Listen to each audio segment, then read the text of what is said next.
we talk a lot about flags, different flags that are flowing on this show, and the American flag is the symbol of our country, and we love it. But some people have an issue with it for some reason. They think it's political.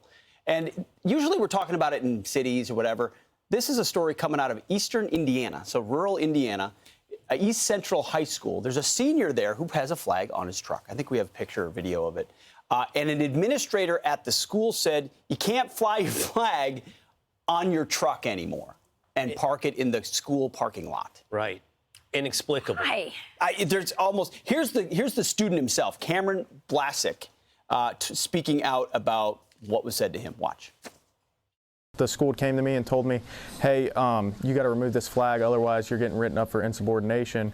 And I kind of just told them straight up from the get-go, I said, it's not going to happen. I read them their own handbook, and I read them all their guidelines, and I read them Indiana state laws and everything that shows them that I'm perfectly legal and fine to fly that flag. I was always taught never to back down on a situation that you believe in. That's just the way I was raised. My family raised me that way, and I'm very grateful for it. So he read them back the policy. Tom Black, the East Central High School principal, said this on Friday. He said, after careful consideration and in recognition of the importance of the U.S. flag as a symbol of unity and national identity, I'm pleased to inform you that we are allowing the display of the U.S. flag by students at the East Central High School parking lot. After careful consideration? Yeah. Hey, Tom, was it tough? Was that a tough call? So you could hear the student in that clip say, I read them back the handbooks. Yeah. I don't know if there was a policy. What I think this is more reflective of is an instinct. So someone inside that administration had considered the American flag political or divisive, which is which is actually not surprising, right? No. Are you surprised that someone had that reaction somewhere? In a government school? No. It's sad. I mean, I don't even know if it's limited to government schools. It should be a unity symbol. It should be national, like I said, identity, what he came to the realization of.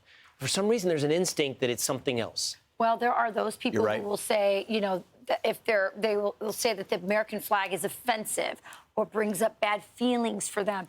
But usually it's just a minority. It's probably some super woke, unhappy teacher who, definitely unhappy, who, is deciding to bully a student because that student is clearly a happy American and they don't like that. And so this time, in this rural town, thankfully, they picked on the wrong kid. The problem is this is happening in all kinds of schools, and we're not raising enough of those kinds of kids to stand up to these woke teachers. Good parents. You're right, because the flag that we've become a country that used to salute one flag, and now we got it's more than two flags, but it's kind of two flags.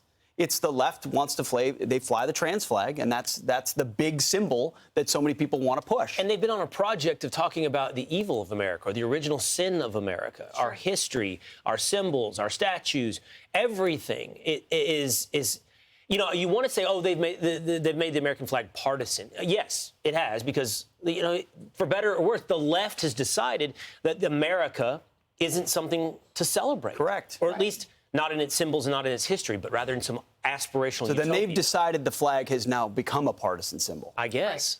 Well, you saw it with Kaepernick, take a knee when you hear the national anthem. Now we have two anthems at games. So, I mean, it's going to take a lot of really brave kids like that and really great parents who are really raising the kids right, teaching them their rights, teaching them to understand just how wonderful this country is. But, when you see this happening in rural Indiana, you know that the project is nearly complete by the left. So it's scary stuff. They're working on it, but they didn't count on Cameron.